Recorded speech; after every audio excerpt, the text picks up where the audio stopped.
ओम शांति। साकार बांगला मुरली 12 नवेम्बर 2025। आज के बाबा बोलेছেন मिष्टि बाच्चारा তোমরা ড্রামার খেলাকে জানো, তাই ধন্যবাদ জ্ঞাপন করার কোনো প্রশ্নই নেই। আজকের এই মহাবাক্যে এক লাইনে বাবা আমাদের অনেক বড় নিরহংকারিতার শিক্ষা দিতে এসেছেন। স্বয়ং ভগবান হয়েও তিনি কোনো ক্রেডিট নিতে চান না। তিনি আমাদেরকে বারবার বোঝাচ্ছেন, বারবার বোঝাতে চাইছেন যে দেখো, এই সৃষ্টির রঙ্গমঞ্চে একটা ড্রামা চলছে, যে ড্রামার মধ্যে আমিও বাধা আছি। আর আমি এই কলিযুগের শেষ সময়ে যখন আমার আসা প্রয়োজন, যখন আমার ড্রামাতে পার্ট আছে, তখনই আমি আসি তোমাদেরকে শিক্ষা প্রদান করার জন্য, তমপ্রধান থেকে শতপ্রধান বানানোর জন্য। তাই তোমরা এখন উপকৃত হচ্ছ, এটাও ড্রামার মধ্যে লিপিবদ্ধ আছে। তাই আমাকে ধন্যবাদ জ্ঞাপন করার কোনো প্রয়োজন নেই। যখন ভগবান সে কথা বলছে, তাহলে আমাদের কর্মের উপর কত জোর দেওয়া উচিত। কারণ ড্রামাটাই তৈরি হচ্ছে কর্মের উপরে। যেমন কর্ম আমি করব, তো তেমন ফল আমি অবশ্যই পাব। সুতরাং কর্মকে অবজ্ঞা করার অর্থ হলো নিজেকে নিজে ঠকানো। আজকের প্রশ্ন, সার্ভিসেবল বাচ্চাদের কোন অভ্যাস থাকা একেবারেই উচিত নয়।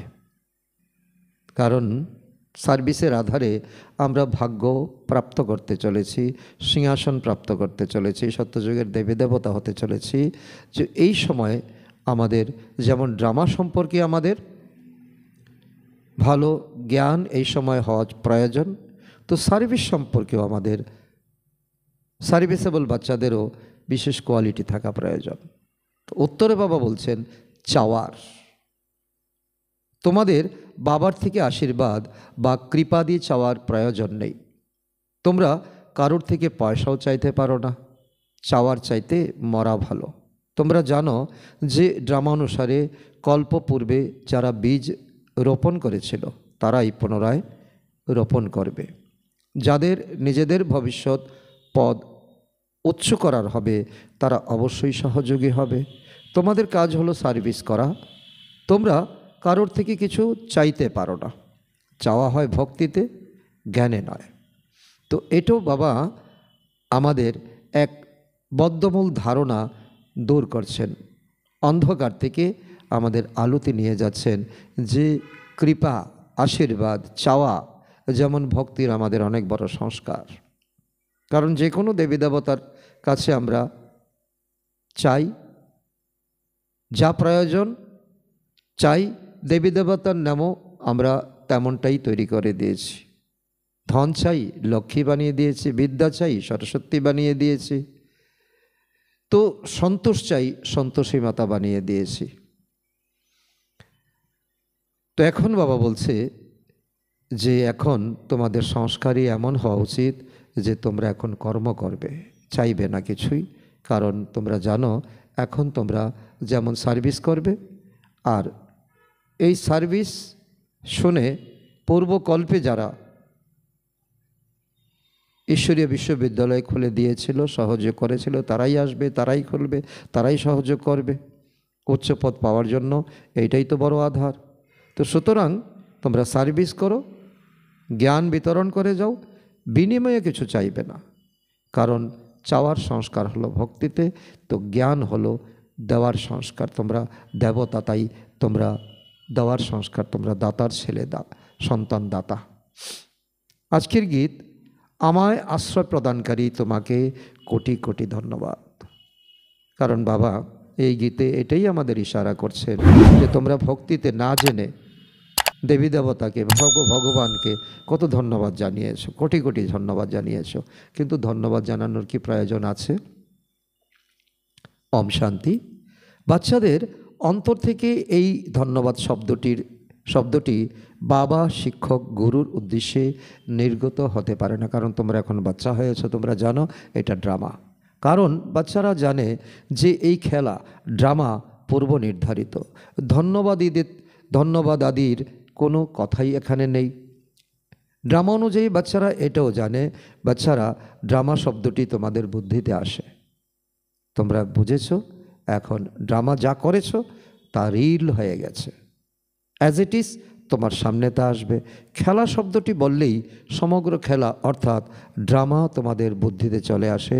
অবশ্যই তোমরা নিজেই সুদর্শন চক্রধারী হয়ে যাও, কারণ এখন তোমাদের এই বুদ্ধির তালা খুলে গেছে, তোমরা সুদর্শন চক্রধারী হয়ে যাচ্ছ। ত্রিলোক ও তোমাদের বুদ্ধিতে চলে আসে, 3 লোক। তো এই সাকার মনুষ্যলোক, তো সূক্ষ্ম দেবলোক, নিরাকারী ব্রহ্মলোক। তো মূল লোক, সূক্ষ্মলোক, স্থূললোক। তো তোমরা এও জানো এখন খেলা সম্পূর্ণ হচ্ছে। বাবা এসে তোমাদের ত্রিকালদর্শী বানান। তো ত্রিলোকের আদি মধ্যের অন্তের রহস্য তোমাদের বোঝান। শতযুগে কি পাঠ করেছ, মধ্যে কি পাঠ করেছ, অন্তিমে কি পাঠ। তো কাল সময়কে বলা হয়। তো এই সমস্ত কথা নোট করা ব্যতীত স্মরণে থাকতে পারে না, কারণ নোট করবে এবং তা দিয়ে আর্টিকেল তৈরি করবে, লেখার অভ্যাস করবে, আর তাতেই তোমাদের বুদ্ধিতে কি হবে, সংস্কার নতুন তৈরি হবে। কারণ যত নোট করবে, ভাষণ আদি যেখানে করবে, তো সেখানে তোমাদের এই নোট অনেক বড় কাজ করবে। বাচ্চারা তোমরা তো অনেক পয়েন্টস ভুলে যাও। ড্রামার ডিউরেশন অর্থাৎ সময়কাল তোমরা জানো 5000 বৎসর। তোমরা ত্রিনেত্রী, ত্রিকালদর্শী হয়ে যাও। জ্ঞানের 3য় নেত্র প্রাপ্তকারী ব্রাহ্মণ তোমরা। সর্বাপেক্ষা বড় কথা হলো তোমরা আস্তিক হয়ে যাও, কারণ ভক্তিতে তোমরা ছিলে নাস্তিক, ভগবানকে হে হে বলে ডেকেছো, এখন তোমরা বাবা বলে ডাকছো, শিক্ষক বলে ডাকছো, সদ্গুরু বলে ডাকছো। তো তোমরা আস্তিক হয়ে গেছো। তা না হলে তোমরা নির্ধনী অর্থাৎ অনাথ ছিলে। বাচ্চারা এই জ্ঞান তোমরা প্রাপ্ত করছো। স্টুডেন্টের বুদ্ধিতে সর্বদা জ্ঞান মন্থন চলতে থাকে। এও তো জ্ঞান, তাই না? ড্রামা অনুসারে সর্বোচ্চ পিতাই নলেজ প্রদান করেন, নলেজ দেন। তো ড্রামা শব্দটি তোমাদের মুখ থেকে নির্গত হতে পারে, তাও সেই বাচ্চাদেরই যারা সেবায় তৎপর থাকে। তো ড্রামা শব্দটা আর বাবা যে করে এটা আমাদেরকে বলছেন।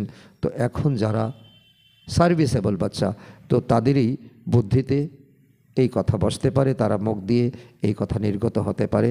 এখন তোমরা জেনেছ, কি জেনেছ? আমরা অনাথ ছিলাম, দ্রাপর কলিযুগে আমরা অজ্ঞানী ছিলাম, তো আমরা সাহারাহীন ছিলাম। এখন অসীম জগতের নাথকে আমরা পেয়েছি, তাই ধনী অর্থাৎ সনাথ হয়ে গেছো। ভগবানকে পেয়ে তোমরা এখন সহায় সম্বলহীন থেকে তোমরা এখন আশ্রয়দাতার আশ্রয়ে তোমরা আছো। প্রথমে তোমরা অসীম জগতের অনাথ ছিলে। অসীম জগতের পিতা অসীম জগতের সুখ প্রদান করেন, আর কোনো পিতা নেই যিনি এমন সুখ প্রদান করতে পারেন। তিনি আমাদের অবিনাশী সুখ প্রদান করেন। বাচ্চারা নতুন দুনিয়া আর পুরাতন দুনিয়া এসব তোমাদেরই বুদ্ধিতে আছে, কারণ তোমরা এখন জানো এই পুরাতন দুনিয়াকে ভুলতে হবে, সম্পর্ককে ভুলতে হবে, দেহের সঙ্গে জড়িত সমস্ত সম্বন্ধকে ভুলতে হবে, কিন্তু অন্যান্যদেরও সঠিকভাবে বোঝাতে হবে। এও তোমাদের দায়িত্ব। এই ঈশ্বরীয় কার্যে তোমরা সামিল হয়ে যাও, কারণ তোমাদের একটাই টাইটেল, তোমরা বিশ্ব কল্যাণকারী আত্মা। আর তোমরা এই টাইটেল তোমাদের তখনই প্রাপ্ত হবে যখন তোমরা এখন সার্ভিসেবল হবে। প্রত্যেকের পরিস্থিতি নিজের মতো হয়, এটাও বুঝতে পারবে সেই তো যে স্মরণের যাত্রায় থাকবে। তো বাবাকে বলবে, বাবা আমি তো একটা টুলস, আমি একটা যন্ত্রাংশ, আমাকে এই অশ্বমেধ রুদ্র গীতা জ্ঞান যজ্ঞের সেবাতে আমাকে লাগাও। তো বাবাই সেই অনুসারে আমার যে বিশেষতা, সেই বিশেষতা খুলে দেবে, সেই বিশেষতা অনুযায়ী আমাকে কাজে লাগাবে। তো সেই জন্য স্মরণের দ্বারাই বল প্রাপ্ত হয়। বাবা হলেনই তীক্ষ্ণ তরবারি। তীক্ষ্ণ তরবারি বাচ্চারা, তোমাদের ধার তীক্ষ্ণ করে নিতে হবে, কারণ বাবা ধার দিচ্ছেন, যোগের যে ধার, আর তোমরাও তরবারি। এই তরবারির মধ্যে ধার না থাকলে মায়ার সঙ্গে যুদ্ধ কীভাবে করবে? যোগবলের দ্বারা তোমরা এই বিশ্বের রাজত্ব পাও। যোগবলের দ্বারা বল প্রাপ্ত হয়, জ্ঞানে নয়। কারণ জ্ঞান এবং যোগ তো দুটোকে অ্যাপ্লিকেশন করলে তার ফল কি হবে? যোগবল। বাচ্চাদের বোঝানো হয় নলেজ হলো সোর্স অফ ইনকাম। যোগকে বলা হয়, তো যোগকে বল বলা হয়, রাত দিনের পার্থক্য। এখন যোগ ভালো নাকি জ্ঞান ভালো? তো তার উত্তরে কে বলবে? যোগই বিখ্যাত। কারণ যোগশক্তি, যোগশক্তিতে তুমি অনেক কিছু অসম্ভবকে সম্ভব করতে পারো। যোগ অর্থাৎ বাবাকে স্মরণ করা। বাবা যোগকে স্মরণে পরিবর্তন করেছেন। বাবা বলেন এই স্মরণের দ্বারাই তোমাদের কি হবে? পাপ মোচন হবে। এর উপরই বাবা অনেক জোর দেন। জ্ঞান তো সহজ, ভগবানও বাছো, আমি তোমাদের সহজ জ্ঞান শোনাই, 84 চক্রের জ্ঞান শোনাই, তার মধ্যেই সব কিছু চলে আসে। হিস্ট্রি, জিওগ্রাফি, তাই তো না? জ্ঞান আর যোগ 2 সেকেন্ডের কাজ। জ্ঞান 1 সেকেন্ড, যোগ 1 সেকেন্ড। বেশ, আমরা আত্মা আর আমাদের বাবাকে স্মরণ করতে হবে। এই পরিশ্রম স্মরণের যাত্রায় থাকলে শরীর যেন বিস্মৃত হয়ে যায়। ঘণ্টাখানেকও যদি এইভাবে অশরীরী হয়ে বসো তাহলে কত পবিত্র হয়ে যাবে।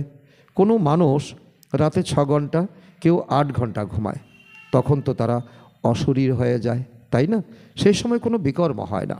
না ঘুমোলে পাপ কর্মই করতে থাকে। তাই নিদ্র এক প্রকার সুরক্ষা।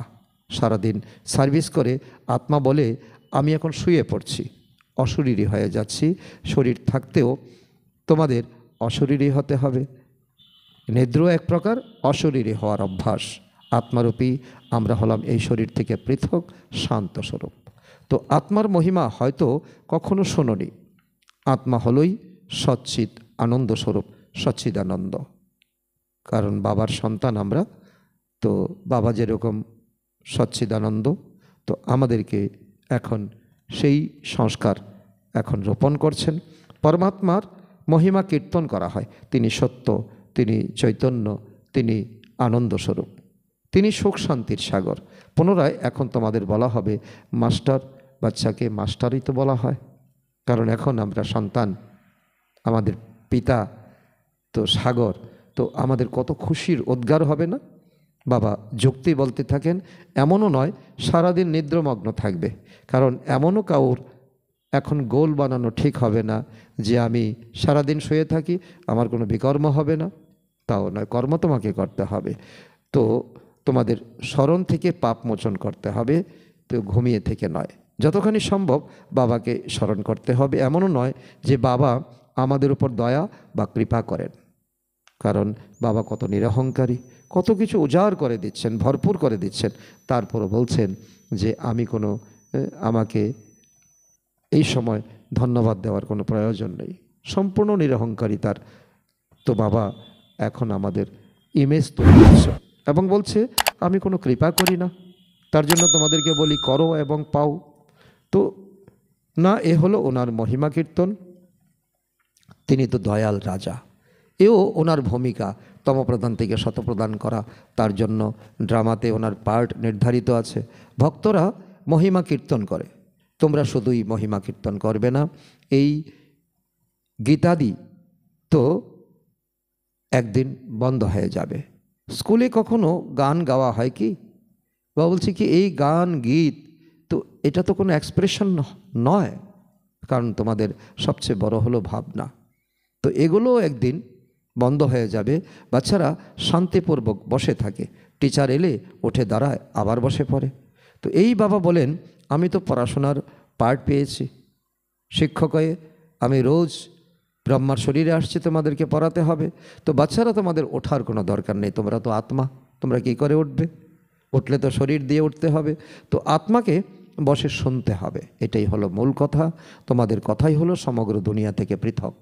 দুনিয়ার স্কুলে কলেজে তো যে সিস্টেম, এখানে এই সিস্টেম চলবে না। বাচ্চাদেরকে বলবো কি যে উঠে উঠে দাঁড়াও, না, সেসব তো ঈশ্বরীয় বিশ্ববিদ্যালয়ে তো চলবে না। ভক্তি মার্গে করতে এখানে তো জ্ঞান মার্গ। তো বাবা তো নিজে উঠে বরং তোমাদেরকে নমস্কার জানান, কারণ প্রথমে মিষ্টি বাচ্চারা বলে তোমাদেরকে সম্বোধন করেন, অন্তিমে সকলকে তিনি নমস্কার জানান। স্কুলে যদি বাচ্চারা দেরি করে আসে তাহলে শিক্ষক মহাশয় হয় ব্যত্রাঘাত করবেন, নয়তো বাইরে দাঁড় করিয়ে রাখবেন। এই জন্য সঠিক সময়ে পৌঁছানোর ভয় থাকে। আর এখানে তো ভয়ের কোনো কথাই নেই, কারণ নিরাকার বাবা আসছেন। তো এখানে রিগার্ড যার যতটা, সে ততটা ফলদায়ী হবেন। তো বাবা বোঝাতে থাকেন, আর মুরলি তোমরা পেতে থাকো, সেটা প্রতিদিন পড়তে হবে। মুরলি পড়ো তো তোমাদের উপস্থিতির সংখ্যা বৃদ্ধি হবে, তো না হলে তো অনুপস্থিত থেকে যাবে। কেননা বাবা বলছেন যে আমি তোমাদের গুপ্ত কথাগুলি শোনাচ্ছি, যদি তোমরা মুরলি মিস করো তাহলে সেই পয়েন্টগুলি মিস হয়ে যাবে। তো এটা হলো নতুন কথা, তো যেটা সমগ্র দুনিয়াতে আর কেউ জানে না। তোমাদের চিত্র দেখেই চক্কর খেয়ে যায়, কারণ দুনিয়াতে সকলে আসে শাস্ত্র পাঠ করে, শাস্ত্র পাঠ শোনে, আর এখন যখন তোমাদের চিত্র দেখে তখন তাদের তো খেয়াল তো অন্যদিকে চলে যায়, তখন তারা তর্ক করতে থাকে। তো এসব কথা তারা বলে কোনো শাস্ত্র তো নেই, তোমরা কি নতুন কথা বলছো? ভগবান স্বয়ং চিত্র বানিয়েছিলেন, তোমাদের এই চিত্রশালা হলো নতুন। কারণ এখানে যাদের পার্ট আছে তারাই এসে বুঝবে। ব্রাহ্মণ কুলের যারা হবে, যারা দেবতা হওয়ার হবে, কেবল তাদের বুদ্ধিতেই বসবে। ব্রাহ্মণ কুলের হবে এবং এই পড়াশোনা করবে, তারাই গিয়ে ফরিস্তা হয়ে দেবতা হবে। তারা বলবে যে এটাই তো ঠিক। আসলে তো এতদিন আমরা ভুল বুঝে এসেছি, কল্পপূর্বেও আমরা পড়েছিলাম। অবশ্যই ভগবান এসে আমাদের পড়ান। ভক্তিমার্গের শাস্ত্রতে প্রথম নম্বরে তো গীতাই আছে, কেননা প্রথম ধর্মই হলো এটা।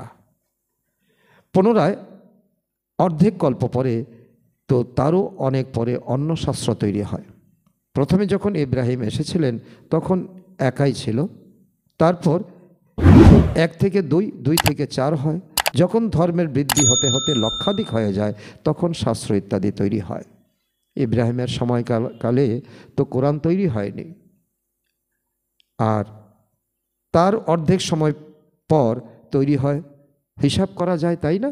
যখন অনুগামীরা সংখ্যায় অনেক বাড়ে তখনই তারা বসে বসে তো গুরুর কথা লিখতে থাকে বা ধর্মস্থাপকের কথা লিখতে থাকে।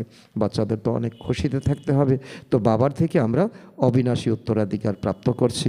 তোমরা জানো বাচ্চারা যে বাবা আমাদেরকে সৃষ্টিচক্রের সমগ্র জ্ঞান বুঝিয়ে দিচ্ছেন।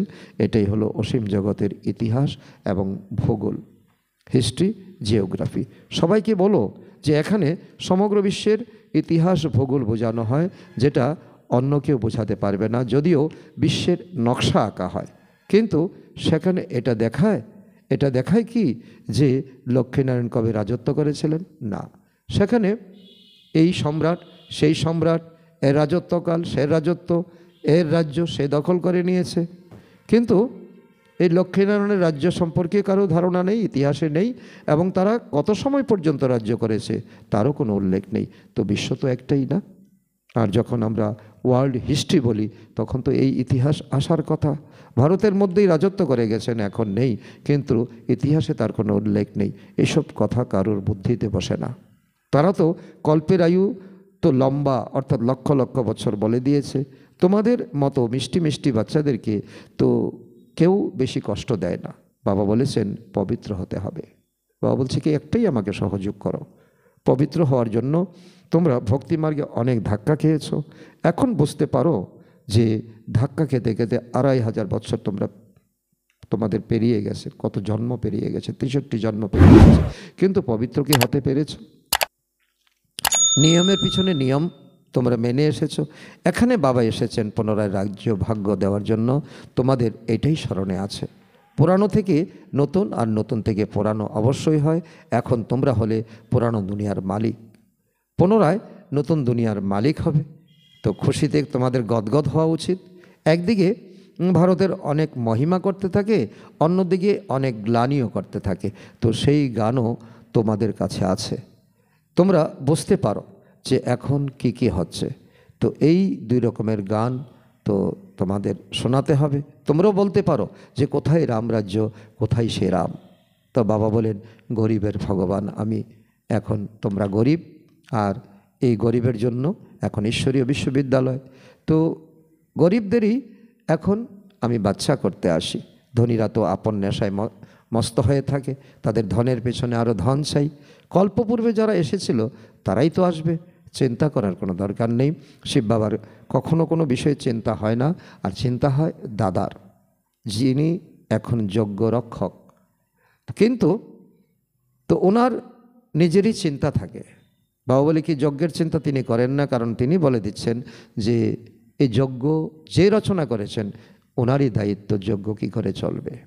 অনেক বড় সমর্পণ ব্রহ্মা বাবা শিব বাবার প্রতি করেছিলেন। কিন্তু ওনার যদি চিন্তা থাকে, সে চিন্তা হলো নিজের, কি করে আমি তো নাম্বার 1 পবিত্র হতে পারবো। তো এটাও প্রত্যেক ব্রাহ্মণদের এমন দায়িত্ব নিয়ে পুরুষার্থ করতে হবে। তো এর মধ্যে আছে গুপ্ত পুরুষার্থ। চার্ট রাখলে বোঝা যায়, তো এর পুরুষার্থ অনেক বেশি। বাবা সর্বদা বোঝাতে থাকেন। তো তোমরা এই গুপ্ত পুরুষার্থ করার জন্য ডায়েরি রাখো। অনেক বাচ্চা লেখেও, চার্ট রাখার কারণে অনেক বাচ্চার মধ্যেই পরিবর্তন এসেছে। এই যুক্তিটি খুব ভালো, তাই সবাইকে করতে হবে। ডায়েরি রাখলে তোমাদের অনেক লাভ হবে। তো ডায়েরি রাখা অর্থাৎ বাবাকে স্মরণ করা। ডায়েরিতে বাবাকে স্মরণের সময় লিখতে হবে। তো 3টা 4টা ভাগে ভাগ করে নাও। তো প্রথমার্ধে এতটা, দ্বিতীয়ার্ধে, তৃতীয়ার্ধে, চতুর্থার্ধে। তো ডায়েরিও তো সহায়তাকারী হবে, তোমাদের পুরুষার্থ বাড়বে। ডায়েরি অনেক লক্ষ কোটি তৈরি হয় তো পয়েন্টস নোট করে রাখার জন্য, কারণ সময় মতো তোমরা গিয়ে ভাষণ করবে। তো সবথেকে মুখ্য কথা তো হলো এটা, তো নোট করে রাখা। তো এটা কখনো ভুলে যেও না। বাবা নতুন নতুন অনেক নোটস দিতে থাকেন, পয়েন্টস দিতে থাকেন, আর সেটা যদি লিখে রাখো তার উপর তোমরা আর্টিকেল তৈরি করতে পারো। সেই সময় ডায়েরিতে লিখতে হবে রাতে শোয়ার আগে। তো হিসেব নিকেশ লিখতে হবে, তাহলে বুঝতে পারবে এইভাবে চললে তো আমার ক্ষতি হয়ে যাচ্ছে। কেননা জন্ম জন্মান্তরের বিকর্ম বিনাশ করতে হবে, তাহলে আমাকে পরিবর্তন করতে হবে, চেক করতে হবে, আর পরিবর্তন করতে হবে। বাবা রাস্তা বলে দিচ্ছেন, কত সূক্ষ্ম রাজ বলে দিচ্ছেন। নিজের উপর করুণা বা কৃপা করতে হবে। শিক্ষক তো পড়াচ্ছেন, আশীর্বাদ তো করেন না। পড়াশোনা তো তোমাকে করতে হবে। আশীর্বাদ, কৃপা, করুণা ইত্যাদি চাওয়ার থেকে মরা ভালো। কারো থেকে টাকা পয়সা চাইবে কেন? বাচ্চাদেরকে কঠোরভাবে নিষেধ করা হয়েছে। বাবা বলেছেন যে ড্রামা অনুসারে যারা কল্পপূর্বে বীজ বপন করেছিল, উত্তরাধিকার প্রাপ্ত করেছিল, তারা নিজে থেকেই আসবে, এসে যজ্ঞরক্ষক হবে, ফাউন্ডেশন তৈরি করবে। তোমরা কোনো কাজের জন্য কাউকে কাকতি মিনতি করবে না, কারণ যজ্ঞে অনেক কাজ পড়ে আছে। কারণ যে ইশারাতে বুঝবে তো সেই তো ভালো পদ নেবে, যে করবে না সে তো পাবে না। মানুষ যখন দান পুণ্য করে তখন রিটার্নেও কিছু পায়, তাই না? তো রাজার ঘরে বা ধনের ঘরে জন্ম হয়। যার করার থাকবে সে নিজে থেকেই করবে, তোমাদেরকে কাকতি মিনতি করতে হবে না। কল্পপূর্বে যে যতটা করেছিল তো ড্রামা তাকে দিয়ে করাবে, প্রার্থনা জানানোর কোনো প্রয়োজন নেই। বাবা তো সর্বদা বলতে থাকেন ধন ভাণ্ডার ভরপুর থাকবে সেবার জন্য। বাচ্চাদেরকে কি বলা যাবে যে টাকা দাও, পয়সা দাও? ভক্তি মার্গের কথা জ্ঞান মার্গে চলে না। ভক্তি মার্গে তো যে যতটা বেশি দিয়েছে তার নাম ফলাও করে চিৎকার করে বলা হয়।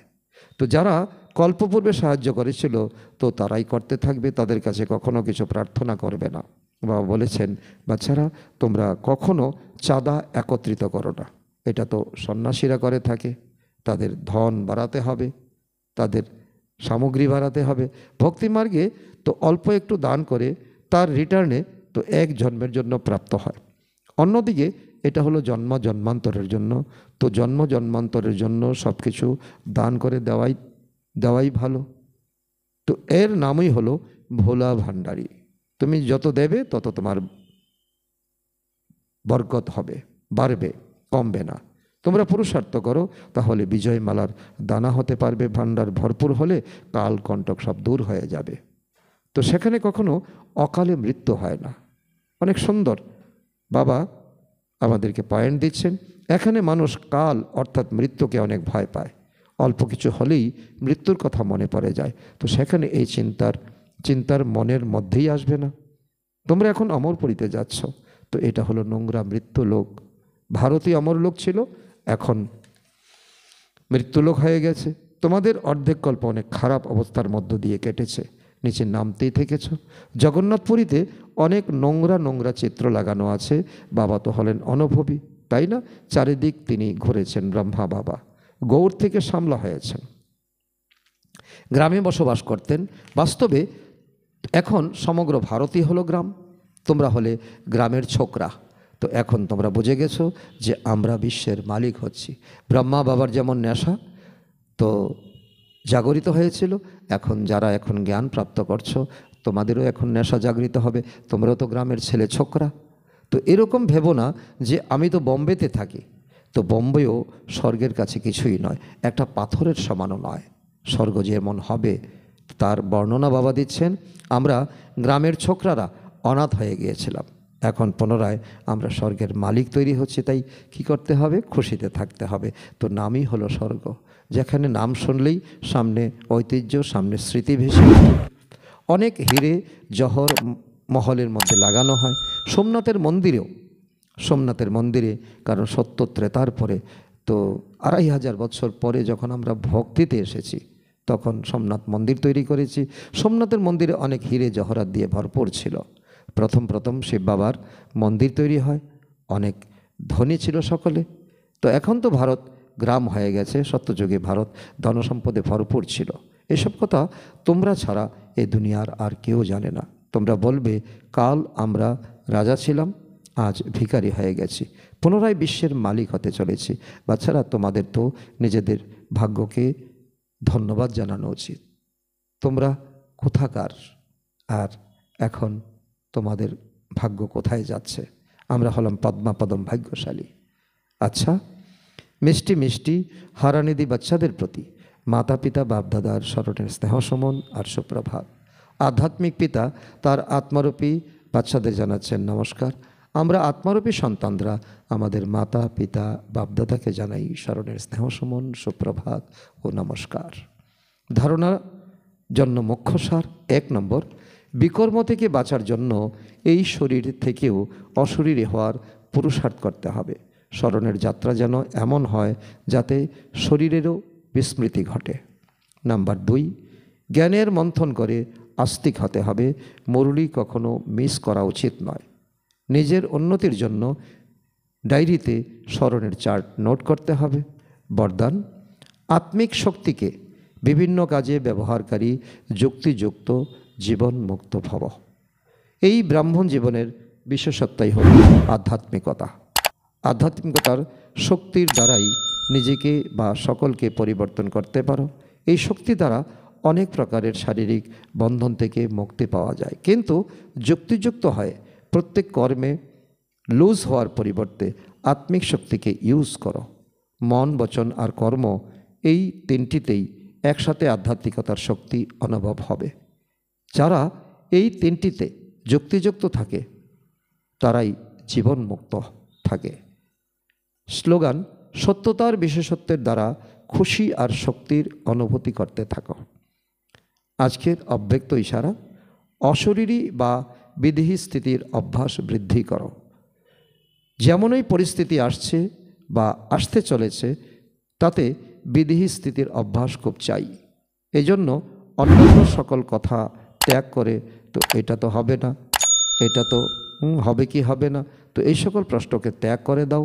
এখন বিদেহী স্থিতির অভ্যাস বৃদ্ধি করো। বিদেহী বাচ্চাদেরকে কোনো পরিস্থিতি বা কোনো দোলাচল প্রভাব ফেলতে পারে না। আচ্ছা, ওম শান্তি।